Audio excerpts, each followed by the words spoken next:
Karen Walsh stepped off the transport shuttle and looked up at the massive station floating in space. The Galactic Council's headquarters was bigger than anything humans had ever built. Lights glowed from 1,000 windows, and ships from dozens of alien species docked at ports along its curved surface. She took a deep breath and straightened her jacket. This was the moment humanity had been waiting for since the first radio signals from space arrived 3 years ago.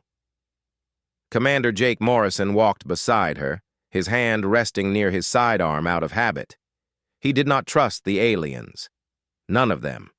But orders were orders, and Earth's government wanted this meeting to go smoothly. Behind them, Dr. Lisa Chen carried her datapad, her eyes wide as she recorded everything she saw.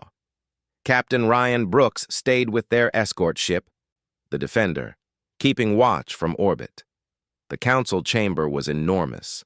12 alien species sat in a circle around a central platform where Karen now stood. Some looked almost human. Others were so strange that Lisa could barely understand what she was seeing. There were beings made of crystalline structures, creatures that floated in tanks of liquid, and one species that seemed to be made entirely of light. The lead counselor spoke through a translation device. His name was Zexkal, and he belonged to a race called the Crithians. They looked like large reptiles standing on 2 legs, with scales that shimmered in shades of purple and gold. His voice was deep and commanding. "Welcome, humans of Earth. We have watched your species for some time. You have developed quickly, perhaps too quickly. We are here to guide you into the galactic community." Karen smiled politely. "We are honored to be here. Humanity looks forward to learning from the Council and working together for peace." Zexkal's eyes narrowed slightly. "Peace, yes, but peace requires order.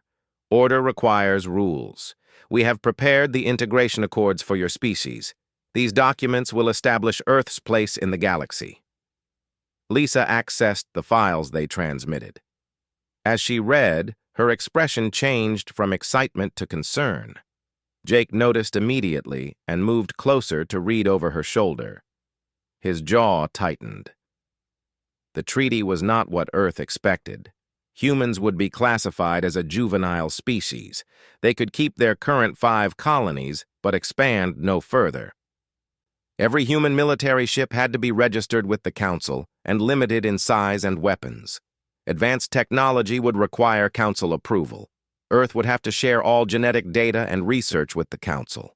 Trade would be controlled. Travel would be restricted.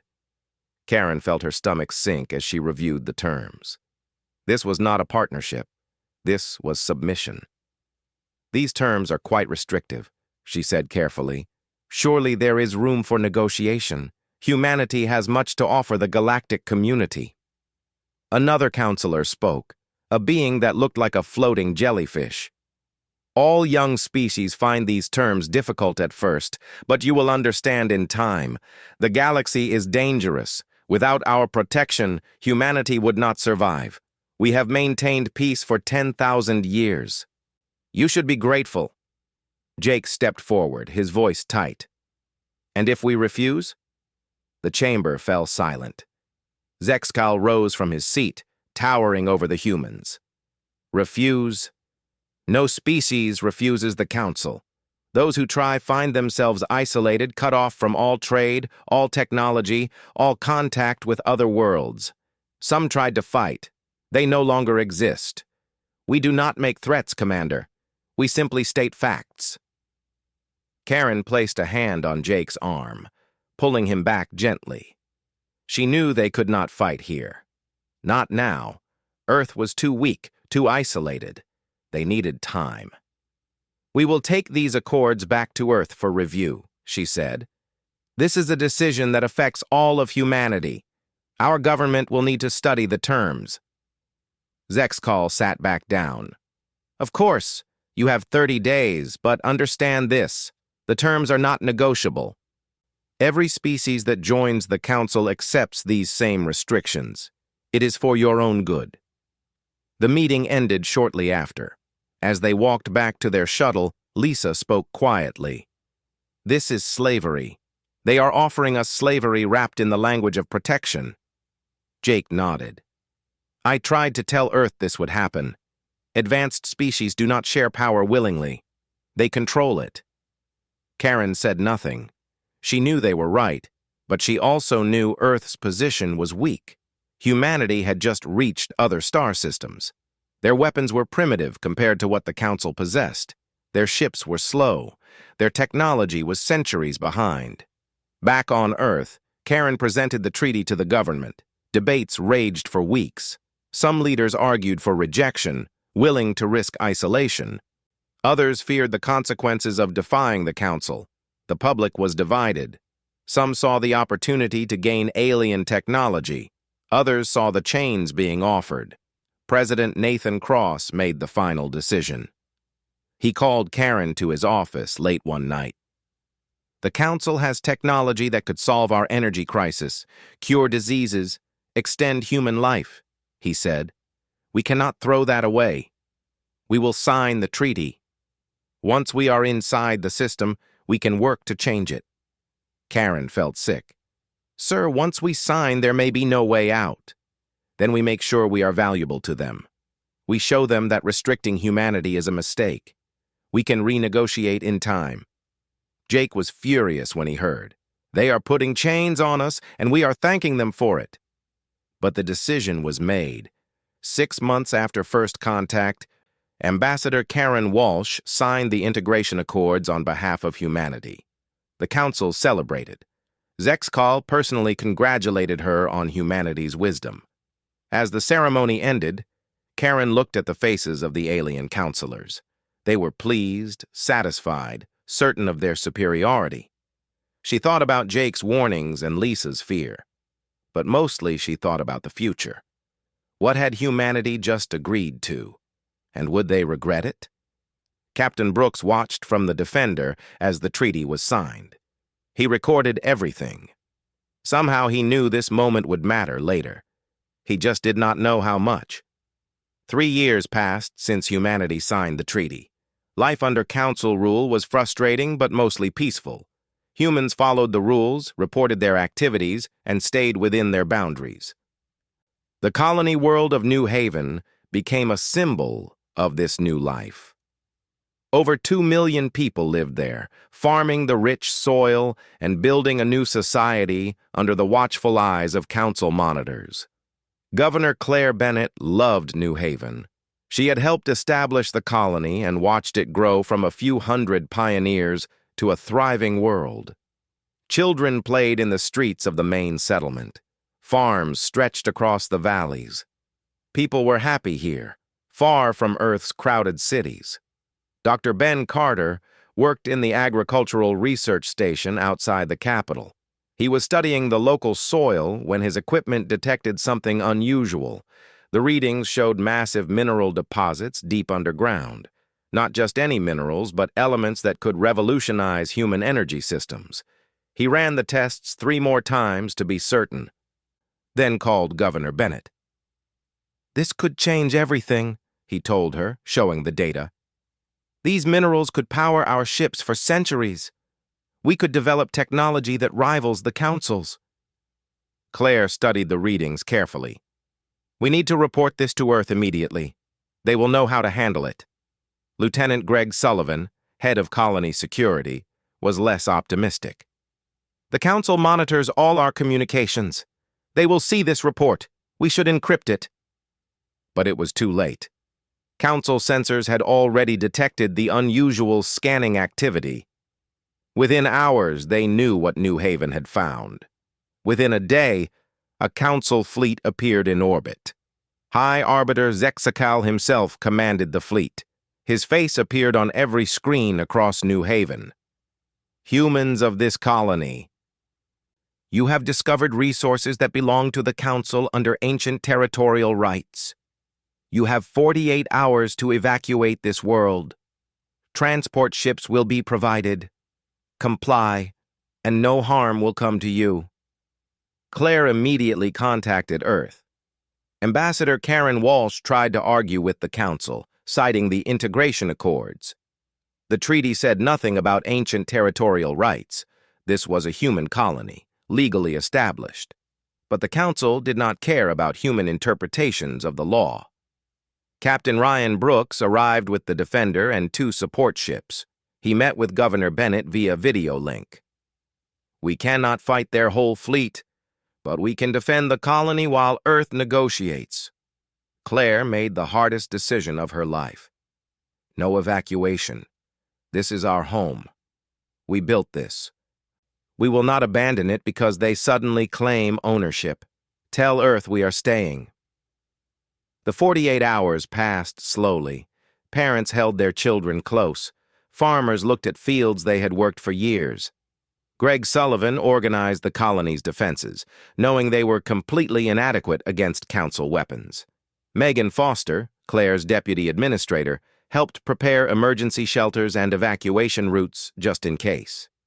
Ben Carter stayed in his lab, copying all the research data and sending it through encrypted channels to Earth. If nothing else, humanity would know what was here. When the deadline expired, Claire stood on the steps of the government building and transmitted one final message to the council. "New Haven will not evacuate. We harm no one by being here. We break no laws. If you attack civilians, you will answer for it." Zexkal's response was immediate. "You have chosen poorly." The council ships opened fire. Energy beams struck the main settlement from orbit. Buildings exploded into flames. Streets became craters. People ran screaming as the sky rained death. Captain Brooks moved the Defender between the colony and the council fleet, trying to shield the civilians below. His ship absorbed hit after hit, shields failing, hull breaching. "Get those people out!" Brooks shouted to his crew as alarms screamed through the Defender. "Buy them time!" The Defender lasted 4 minutes before a direct hit to the reactor core destroyed the ship. Brooks and his entire crew of 800 died instantly. The 2 support ships tried to continue the defense but were crippled within minutes. On the ground, Greg Sullivan organized evacuations even as buildings collapsed around him. He managed to load 15,000 people onto civilian transports and get them off the planet. Megan Foster helped carry wounded children to the ships, her uniform soaked in blood. Ben Carter grabbed what research he could and ran for the evacuation center. But 67,000 people never made it out. The council targeted the evacuation centers deliberately. Families waiting for transport were vaporized. Schools full of children were leveled. Hospitals burned. In less than an hour, New Haven's main settlement was a smoking ruin. Governor Claire Bennett died at her post, refusing to leave until every citizen who could evacuate had done so. The building collapsed on top of her. When the massacre ended, Zexkal broadcast a message across all human space. His image appeared on every screen, every communication device, every display. "This is the price of defiance. The Council's word is absolute. Humanity will learn its place or face extinction. You are a young species playing at civilization. We have maintained order for 10,000 years. Challenge us again, and we will erase you from the galaxy." The surviving transport ships limped back to human space. Greg Sullivan sat in the passenger section, staring at nothing. His hands shook. Around him, survivors sobbed. Children called for parents who would never answer.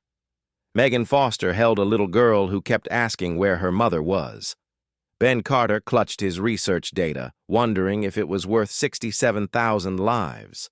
The images reached Earth within hours. News broadcasts showed the destruction, bodies in the streets, burning homes, dead children. The footage played over and over.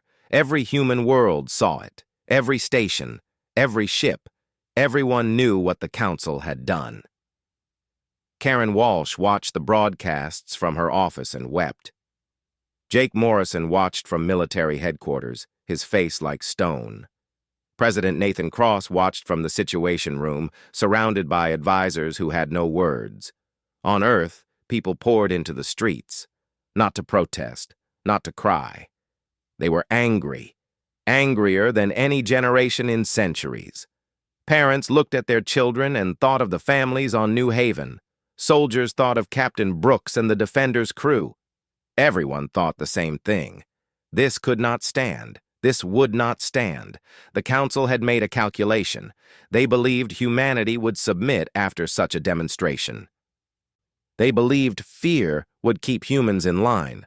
They believed they had taught an important lesson to a young species that needed to understand power. They were wrong. They had not created fear. They had created something far more dangerous. They had unified humanity in a way nothing else could have. They had given humans a reason to fight without hesitation or mercy. The Council had spilled human blood. They had killed human children. And they had made the greatest mistake any species could make. They had assumed humanity would forgive. President Nathan Cross did not sleep for 3 days after New Haven. He watched the footage again and again. 67,000 people, families, children, all dead because they would not abandon their homes. The images burned into his mind. A school reduced to ash. A playground with small bodies scattered across it. A mother still holding her baby, both killed by the same blast. He called an emergency session of Earth Security Council. Every leader from every human world attended via secure channel. Admiral Kate Richardson sat at the table in person, her face hard and cold. Director Chris Morgan from Intelligence Services had documents spread before him. Dr. Amy Wells from Weapons Research waited quietly in the corner. Ambassador Karen Walsh attended, though she looked broken, aged 10 years in 3 days. "We need options," Nathan said simply. "The Council believes they have taught us a lesson. What lesson will we teach them?" Some leaders argued for diplomacy.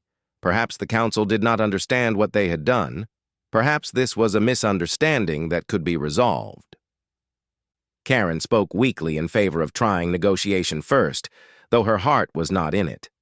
Admiral Richardson slammed her hand on the table. "They murdered 67,000 civilians. They targeted evacuation centers. They killed children deliberately. There is no misunderstanding here. This was a message and they expect us to bow. I say we send a different message." Director Morgan spoke up. "Before we decide anything, there are things you need to know. My agency has been gathering intelligence on the Council since first contact. We did not trust them.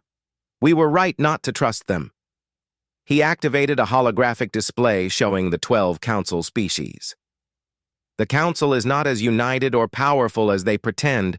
Most of these species have not fought a real war in thousands of years. Their technology is advanced but old. They rely on fear and reputation, not actual military strength. More importantly, they have never faced a species that fought back seriously. Every species either submitted or was destroyed while isolated. No one has ever hit them hard enough to make them bleed." Kate leaned forward. "What are you saying?" "I am saying we can win. It will cost us, but we can win." Dr. Amy Wells stood up and walked to the center of the room. "I need to tell you something. When we signed the integration accords, we agreed to stop military research. We never stopped. We just hid it better." Nathan stared at her. "Explain." "Humanity has been developing weapons in secret for 3 years. We have technology the Council does not know about. Quantum displacement drives that move ships through space without using normal, faster-than-light methods. Their sensors cannot track it. We have singularity weapons that can create black holes. We have nanoplague warheads that dissolve matter at the molecular level. We have artificial intelligence systems that can control drone swarms. One human operator can command 10,000 attack drones." The room fell silent. Karen looked horrified. "We broke the treaty before New Haven even happened. We gave them justification." Jake Morrison had been standing against the wall. He spoke now, his voice cutting through the tension. "They killed our children. They do not need justification. They do what they want because they have the power, or they think they do. Maybe it is time to show them they are wrong." Nathan looked around the table at the faces of human leadership. He saw anger, grief, fear, and determination. He thought about those 67,000 people, about Captain Brooks and his crew, about Governor Bennett dying at her post, about children who would never grow up. Director Morgan, what would a war look like? Morgan pulled up tactical displays. We hit them fast, hard, and without warning. We target the species that participated in the New Haven massacre. The Crithians under Zexcal, the Vex who provided most of the fleet, and council leadership. We use our new weapons. We make them hurt worse than they have ever hurt. Casualties? On our side? Maybe 2 million military personnel if the war goes badly. On their side? Morgan paused. If we commit fully, we are talking about billions, possibly the extinction of several species. The room was quiet. This was not defense. This was revenge on a galactic scale.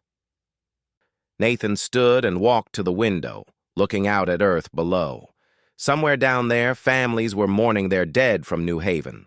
Somewhere, parents were afraid their children might be next. The council was out there, believing they had taught humanity to fear them. He turned back to the room. Record this. I want every word preserved. The cameras activated. Nathan Cross, President of the United Earth Government, spoke clearly. The council believes they have shown us our place. They believe they have taught us to fear them. They are wrong. As of this moment, the integration accords are void. Humanity recognizes no authority but our own. We answer to no council. We bow to no alien species. He paused, letting that sink in. To the species that participated in the New Haven massacre, you have 72 hours to surrender your leadership to human justice. Anyone involved in the planning or execution of that attack will face trial. Refusal means war, not a conflict, not a dispute. Total war. We will not negotiate. We will not accept partial accountability. We will not stop until every species that raised weapons against human children ceases to exist. Karen gasped. Nathan, you are talking about genocide. I am talking about justice. They killed 67,000 civilians to teach us a lesson. We will teach them a lesson that echoes across the galaxy for the next 10,000 years. No species will ever attack human children again. The broadcast went out across all human space first, then was transmitted to the Council. Within minutes, it reached every alien species in the galaxy. The Council's response came quickly. Zexcal appeared on screen, laughing. Actually laughing. The primitive humans threaten us? You are children with toys. We have fleets that number in the millions. We have weapons that can crack planets. You have nothing. Come then, attack us. We will swat you down like the insects you are. Behind Zexcal, other counselors joined in the mockery. They genuinely believed humanity posed no threat. Nathan watched their response and felt nothing but cold determination. Admiral Richardson, you have full authority. Win this war.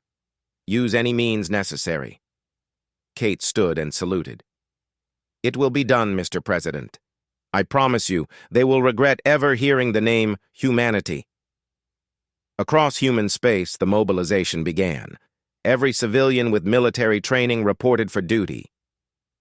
Factories that built civilian ships were converted to military production overnight. The hidden shipyards in 50 star systems began operating at full capacity. Weapons that had been developed in secret were loaded onto ships. Artificial intelligence systems were activated. Jake Morrison assembled special forces teams for deep strike operations. Greg Sullivan, survivor of New Haven, volunteered to lead assault fleets. Megan Foster coordinated intelligence operations, using her administrative skills to track council movements. Ben Carter's research on New Haven's minerals was pushed through to production, giving human ships new power systems. The galaxy was about to learn something the Council had forgotten in 10,000 years of dominance. Peace is not the natural state of the universe. Peace exists only when no one is angry enough to break it. The Council had made humanity angry. They had made humanity unified. They had made humanity willing to do whatever it took. The Council had spilled human blood. In 72 hours, humanity would begin spilling theirs. And unlike the Council, humanity would not stop until the debt was paid in full. The 72 hours passed. The Council species that participated in the New Haven massacre refused to surrender their leadership. They believed humanity was bluffing. They believed humans did not have the courage or capability to follow through on their threats. Zexcal broadcast another mocking message, calling humans cowards who hid behind empty words. Admiral Kate Richardson sat in the command center of humanity's main military station and watched the deadline expire. Around her, officers waited for orders. Screens showed fleet positions across the galaxy. Everything was ready. She thought about the children who died on New Haven and felt absolutely nothing except cold purpose. "Begin Operation Reckoning," she said quietly. "All fleets, execute." Across the galaxy, humanity struck 3 targets simultaneously. In Crithian space, their homeworld orbited peacefully under 3 moons. The Crithians were the Council's strongest military species, and they felt completely safe. Their defense fleet numbered over 50,000 ships. Early warning systems monitored all approaches to their star system. Nothing could surprise them. That was what they believed. Lieutenant Greg Sullivan commanded the stealth fleet that appeared without warning in orbit around the Crithian homeworld. 50 ships, using quantum displacement drives materialized in perfect formation. The Crithian defense fleet scrambled, but they were too late. Greg thought about Governor Bennett and the children he had failed to save on New Haven. His voice was steady when he gave the order. "Deploy singularity weapons. Target the largest moon." 5 devices activated simultaneously around the moon. In seconds, they created a controlled black hole at the moon's core. The moon collapsed inward, its entire mass compressed into a point of infinite gravity. The effect on the planet below was immediate and catastrophic. Gravitational forces pulled at the Crithian homeworld, tearing it apart from the inside. The crust cracked. Oceans were pulled into space. The atmosphere was stripped away. 12 billion Crithians died in 6 hours as their planet disintegrated. The Crithian defense fleet tried to respond, but Greg's ships were already gone, jumping away using their displacement drives. Before they left, they captured 1 ship. High Arbiter Zexcal was on that ship, trying to flee the dying world. Greg watched as the boarding team dragged Zexcal from his command chair. "You killed children," Greg said to him over video link. "Now you will face human justice." At the same moment, Jake Morrison led a team of special forces into Council Station Valdris. They had infiltrated weeks ago, posing as maintenance workers, using false identities provided by intelligence services. Megan Foster had coordinated the operation, identifying every council member's location. The team moved through the massive station, planting nanoplague warheads in key systems. When Jake activated the weapons, the station began to dissolve. The plague spread through the structure at a molecular level, breaking apart metal, plastic, everything. Millions of council personnel tried to evacuate, but human ships waited outside, targeting every escape pod. Jake thought about the evacuation centers on New Haven that the Council had deliberately destroyed. He showed them the same mercy they had shown human civilians. None. Council Station Valdris, home to 45 million beings, ceased to exist in 4 hours. The plague consumed it completely, leaving only dust and debris. The Vex species had contributed the most ships to the New Haven massacre. Their fleet was the largest in the Council, over 1 million warships. They believed numbers made them invincible. They gathered their armada in deep space, preparing to strike human colonies. They were confident. They were proud. They were wrong. Human artificial intelligence systems controlled 10 million attack drones, each the size of a fighter craft. They swarmed the Vex fleet from all directions, coordinated by computer minds that thought 1 million times faster than biological beings. The Vex tried to defend themselves, but their targeting systems could not track that many fast-moving objects. Their formations broke. Their ships collided. Confusion turned to panic. The battle lasted 14 minutes. When it ended, 1 million Vex warships were drifting wreckage. The Vex military ceased to exist. Human casualties were zero. The drones were machines. Humanity had learned to let machines do the dying when possible. Admiral Richardson watched the reports come in. 3 simultaneous victories. The Council's strongest species devastated. She felt no joy, no satisfaction. This was not a victory to celebrate. This was a message being sent. The captured Council leaders, including Zexakal, were brought to Earth for trial. The proceedings were broadcast across the galaxy. Zexakal stood in chains before human judges. He no longer laughed. He begged for mercy, claimed he was following orders, said the massacre was not his idea. The prosecutor was Karen Walsh. She had volunteered for the role, feeling responsible for not preventing the war. She presented evidence of Zexakal's orders, his decision to target evacuation centers, his deliberate choice to kill civilians. The trial lasted 3 days. Zexakal was found guilty of crimes against humanity. Karen read the sentence. You ordered the deaths of 67,000 human beings, including 23,000 children. You targeted evacuation centers. You murdered civilians to send a message. The message has been received. You will be executed, and your species will cease to exist as payment for human blood. Zexakal screamed as guards took him away. He was executed the next day. The other council leaders faced the same trials, the same sentences. The war continued. The council fractured as species realized humanity was serious. 4 species withdrew from the council and begged for peace with humanity. 2 species attempted to surrender, offering compensation and apologies. 6 species vowed to fight to extinction rather than submit to humans. Admiral Richardson refused all surrender attempts from species that had participated in the New Haven massacre. Her orders were clear. President Cross had given her absolute authority, and she used it without hesitation. Species that killed human children would not be allowed to survive. This was not about territory or resources. This was about making sure no species would ever attack humanity again. Human fleets moved from system to system, destroying military installations, orbital stations, and shipyards. Civilian populations were evacuated when possible, but planets that resisted were sterilized from orbit. The Crithians, already crippled by the loss of their homeworld, were hunted across the galaxy.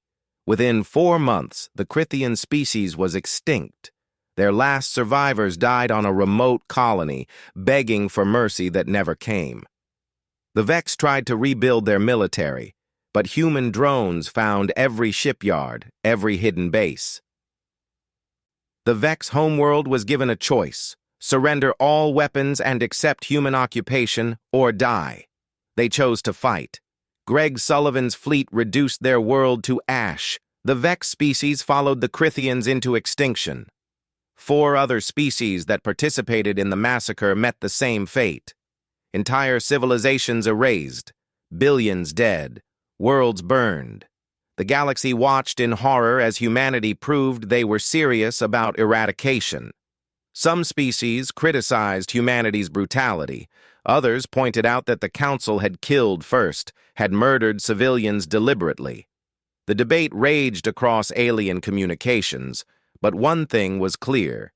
No species wanted to be on humanity's list. No one wanted to learn what happened when you killed human children. 6 months after New Haven, the war was over. Of the 12 Council species, 6 were completely extinct. 4 had surrendered and accepted human occupation. 2 had been spared after proving they opposed the massacre and tried to prevent it. The cost was counted. Humanity had lost 2.1 million military personnel, plus the 67,000 civilians from New Haven. The Council species had lost 340 billion beings. 23 worlds were destroyed beyond recovery. 6 species no longer existed. Admiral Richardson addressed the human military after the final battle. "We did not start this war. They killed our children and expected us to submit. We showed them what happens when you underestimate humanity. We showed them what happens when you spill human blood. Let this echo across the galaxy forever. We are not prey. We are not victims. We are humanity, and we protect our own." The war ended, but the galaxy would never be the same. President Nathan Cross stood before the ruins of Council Station Valdris and announced the formation of the Human Federation. Not a council, not a collective. A federation that any species could join voluntarily, but no one would be forced to join. Any species that wanted to be left alone would be left alone. But any species that attacked humans or human allies would face the same fate as the Council. Admiral Kate Richardson became Supreme Commander of Federation forces. She oversaw the occupation of the 4 Council species that surrendered. Human troops arrived on their worlds, not as conquerors, but as overseers. These species were allowed to govern themselves, but their military capabilities were restricted. They could defend their own worlds, but could not build fleets or develop weapons of mass destruction. Some resented it. Most were simply grateful to be alive. The 2 Council species that were spared, the Delari and the Zenth, became humanity's first true allies. They had voted against the New Haven attack and tried to warn Earth it was coming. Though their message arrived too late, these species were treated as equals, given full partnership in the Federation. Their worlds were protected by human fleets, and trade flourished between their species and humanity. Ambassador Karen Walsh retired after the war.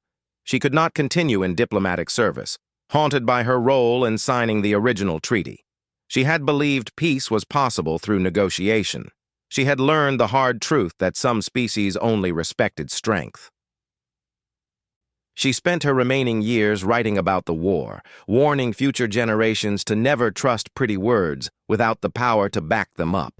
Commander Jake Morrison, who had warned about the Council from the beginning, received humanity's highest honor. He established the Memorial Fleet, a group of ships that patrolled former Council space, ensuring no new power arose to threaten civilians. Each ship in the Memorial Fleet carried the names of the New Haven dead on their hull. Jake made sure no one forgot what the war was really about. Lieutenant Greg Sullivan returned to New Haven. The world was still scarred, the main settlement still in ruins, but survivors wanted to rebuild. Greg helped establish a new capital and oversaw the construction of a massive memorial. Every name of the 67,000 dead was carved into black stone. The monument stood 500 feet tall, visible from orbit. At its base, words were carved in letters 10 feet high. "They killed our children to teach us fear. We taught them extinction. Never again will humanity bow." Greg stood before the memorial on the anniversary of the massacre every year for the rest of his life. He never married, never left New Haven. He believed it was his duty to remember, to make sure the deaths meant something. Megan Foster took a different path. She became the Federation's ambassador to surviving species. Her job was to explain to the galaxy why humanity did what it did and what humanity expected going forward. She traveled to hundreds of worlds, meeting with alien leaders who were terrified of humans now. She explained the same thing everywhere she went. We did not want this war. We offered peace and received massacre. We responded with extinction because anything less would have invited future attacks.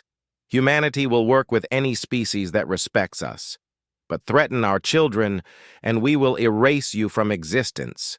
It is that simple. Some alien species understood. Others resented humanity's power. But all of them knew the rules now. Humanity had proven they would follow through on their threats.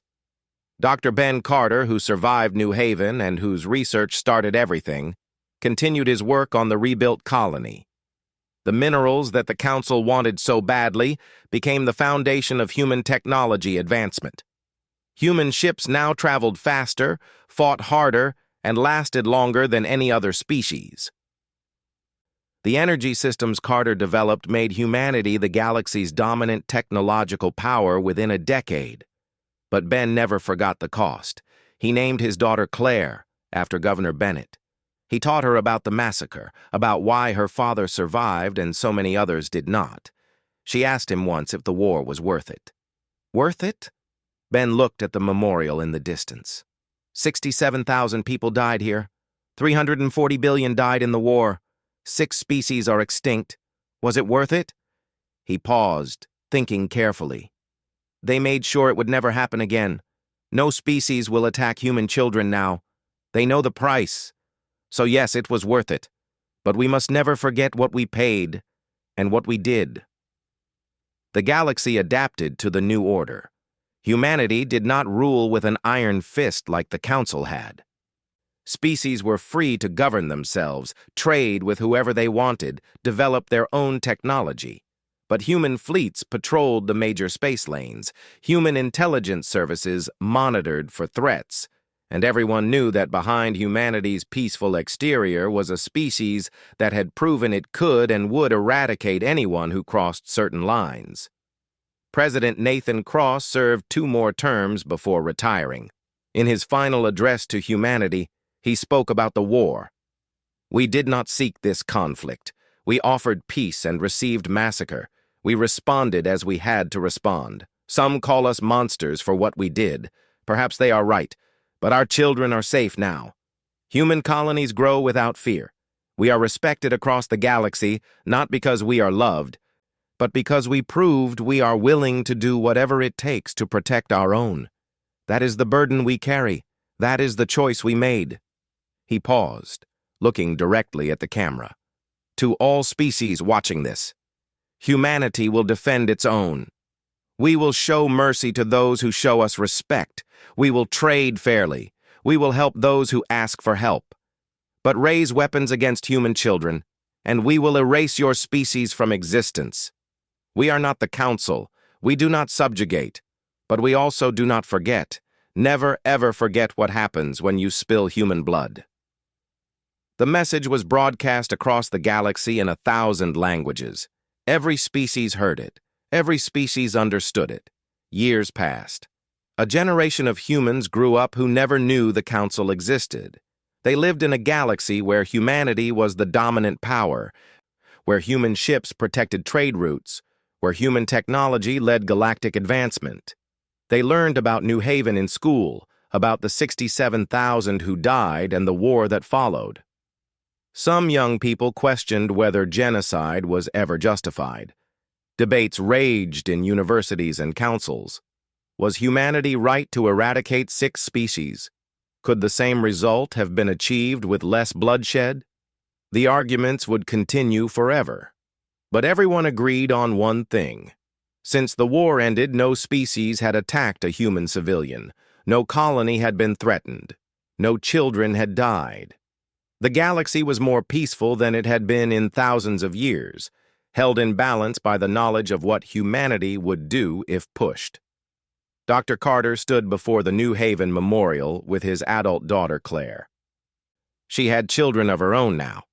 They played in parks built over the ruins of the massacre. They were safe. They were protected. They would never know the fear that their grandfather had felt. "Do you think we did the right thing?" Claire asked her father. Ben looked at his grandchildren playing. He thought about Governor Bennett, about Captain Brooks, about the 67,000 names carved in stone behind him. He thought about the billions who died in the war. He thought about the 6 species that no longer existed. "We did the only thing we could do," he said finally. "They spilled our blood. They killed our children. They expected us to submit. We showed them they were wrong. The price was terrible, but the alternative was worse. The alternative was teaching the galaxy that humans could be killed without consequence. That would have invited more attacks, more massacres. We paid a terrible price to make sure it never happens again." He put his arm around his daughter. Your children will never face what we faced. That is worth everything. Above them, human ships patrolled the stars, the memorial fleet, each vessel carrying the names of the dead, a reminder and a warning. Humanity remembered. Humanity would always remember, and anyone who forgot what happened when you threatened human children would learn the lesson again. The galaxy had a new order now, not perfect, but stable, built on the ashes of species that learned too late that humanity would not be prey. The Council was gone. The age of human dominance had begun, and it all started the day the Council spilled human blood, the day they signed their own eradication.